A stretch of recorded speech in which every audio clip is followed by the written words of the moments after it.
rock star by the name of David Mustaine, who was one of the co-founders of the legendary music group Metallica, revealed how their music literally was a gateway to demons. Back in the 1960s, music groups like Black Sabbath and the Rolling Stones were known to use occult imagery often. Occult themes inspired by no one other than the infamous occultist Aleister Crowley.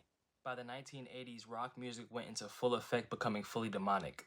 This satanic imagery has been in the music industry for decades now. At this point, no one can argue that the same occult themes isn't in the music industry that we have today. Fans would say that it's shock value, but that's far from the truth. Fans would see artists like Lil Uzi Vert or Playboi Carti and see the satanic imagery that they pose and put in their music, but they will say that they're just trolling or that it's just art. Now, believe it or not, all this, satanic imagery that we're seeing today just confirms the spiritual battle that we all are facing. Whether you want to be a part of it or not, you're still a part of it. Before rap and pop, it was rock music promoting the satanic agenda. You may not believe it, but these rock stars actually cast spells onto their music, and then the viewer, the one that's listening to it, can catch the demonic spirits and attach themselves onto you. That is literally what the rock legend Davey Mustaine just admitted to. Dave was a part of a band called Megadeth and also Metallica. Just like many other rock stars, Dave got introduced into the occult at an early age by his sister, who was dabbling in the occult practicing witchcraft. Dave admitted that rock stars were used to further Satan's agenda. On Dave's song called The Conjuring, he tells his fans that he made a deal or a pact with a demon, and now he's out to get more souls for the kingdom of darkness. Now I'm going to read this verse only because the other verse is an actual spell. I am the devil's advocate, a salesman. If you will, you know my name, you know my name. I met your father years ago. I gave him what he pleased. He called my name, and you do the same. I'm claiming what is mine by right. It's time to close the deal. You're bought and sold, bought and sold. Come join me in my infernal depths. Miss Fido's Hall of Fame. I've got your soul, I've got your soul. So Davey is basically admitting that he's winning his viewers' souls and his listeners' souls because he made a pact or a deal with a demon to have his souls just so he can have fame and fortune. Now let's watch this clip really quick. Left her, and she was heartbroken, and she went crazy, and she started pursuing alternate means because God had not worked for her. The God of the witnesses that she'd been praying for her husband to come back didn't work. I had ran away from home, and I moved up to Idaho, and I was living with her and kids in a trailer, which was awful. And she went to work one day, and I started playing hooky from school. One day I went back into where her bedroom was, and there was a candle that was on her desk that had melted, and it had some substance in the top of it. It looked like moss. And there was a picture that was burnt in half, and it was a hex to have him leave the girl he left my sister for, who was a big blonde bombshell from a bar, and to come back to my sister, who was not a big bombshell blonde. And I'll be damned if he didn't come back. Are you serious? He came back. So I figured, wow, this has got to work. And I saw the book. It was just a little piece of paper. It was like, you fold it in half and that's a page. And it was like a 20-page booklet or something like that. And it had a couple hexes in there, and I tried 2 of them, and they both worked too. So what were your hexes? Well, one was something that had to do with the guy that actually punched me at school. And I figured, that's it. I'm going to do something about this. So I looked through the book, and I found something that would what I wanted, and I did that hex. And then there was another one. What did you want to happen? I really don't want to get into it because I don't want anybody to be misled and try and figure out what I did and go down that route, because it was a terrible deviation from what was good and right in the world for me. Of course, that power's out there. Without black, there's no white. But I did a second one, and that one was. It was something when I had moved back to California already, and there was somebody that I wanted, and I was just, I was an ugly, redheaded, freckle-faced kid. We were together, and then we weren't. And it worked again. Wow. Yeah.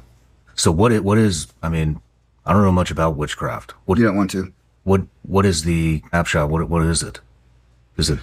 Well, there is a understanding that there are black witches and white witches. But witchcraft is still witchcraft. It's the use of the elements, and there's alchemy, there's wizardry, sorcery, electricity, magic. There's use of blood, use of spit, use of sperm, use of all of these things that are all part of what was created and being used in an unnatural way. this is bigger than I am, and I'm not going to mess around with this. And so we wrote the song The Conjuring, and there was another song that was kind of along from that inspiration, from that experience. It was Bad Omen. Wow. I read that you stopped doing witchcraft around 30. It sounds like you were in some, I think you described it as a satanic depression. No, oppression. It was like a possession, not depression, like having a spirit on you. How? Like having a spirit on you. How? Well, when you open up the doors to the dark, they're not going to wait to be invited in. They're coming, right? And I believe in God, then I have to believe in the devil, right? And I believe in God. I believe in Christ. I believe in the devil. I believe they're demons. I believe they're angels. Still don't know what the real estate looks like up in heavens, but it's. I've got a pretty good understanding of a lot of that stuff. And You think you were possessed? oh, I know it was, because we tried to get my life in order, and stuff just kept happening, and we would go. As you can see, David got so deep into the occult that he became demonically oppressed. These demons were finally able to fully possess David's body, but he was able to escape them because he turned his life to Christ and he fully surrendered his life to God. There's another quick interview I wanted to show you guys that David did earlier in his career, basically saying that rock stars indeed were Lucifer's agents in order to influence the masses. Now let's watch this clip really quick. He's ever told was convincing people he doesn't exist. And you see people, they think that he's like red. He's got a goatee and a ponytail and stuff like that. Listen, he's very beautiful. He's an angel. Why would he look like some monster? He's capable of looking just like you. He could be in this room right now. We wouldn't know it. Scary thought. It's a very scary thought. Say that heavy metal music is infused with the power of the devil? In some cases, yes, but not in all cases, because you've got great heavy metal bands that believe in God and glorify Him. We pray every night before we go on stage. Chord progression called the tritone, also known as the devil's interval. Devil's tritone is made up of these three notes, and this note right here drops down one. So it goes. So listen to the difference. It just sounds evil, doesn't it? It sounds darker. Which is why the progression is used so frequently in death metal. Mustaine says he is a Christian now, but wasn't always. My mom was a Jehovah's Witness. I was brought up as a witness, and I revolted to the witchcraft because I hated going out and knocking on people's doors. Yes, witchcraft. As a teenager, Mustaine says, he cast 2 hexes. The first was on a bully who sucker punched him. From what I heard, in a car accident, and something happened to part of his body that I had targeted in the hex, and that showed me that it was real. The second was on a girl he was in a class with. They wanted her, including me, but she was so out of my batting average and just totally out of my league. And I did it, and the next day she was in my apartment. You were convinced that these hexes, spells that you were casting, worked. I was, and I do believe in the dark side. Most people think that, black magic and witchcraft and stuff like that isn't real or it doesn't work. And I know that it works. Staine's fascination with the occult continued into his adulthood. I was doing a lot of blood packs with people. This is before we found out about AIDS. It was real simple stuff where you cut your thumb and you rub it somebody else and become blood brothers. I don't want to make a spiritual covenant and mix my life with somebody else who I don't know who they are or how they are. I said that blood is life. And like so many people we have met, Mustaine believes that he opened the door to demonic forces, which had a profound impact on his life. Was your abuse of alcohol related to the satanic influences that you'd been dabbling in? I'll say this. Every time I drank, I did not always do activities that were satanic, but anytime I had been doing anything that was satanic, I had been drinking. That make sense? Yes, it does.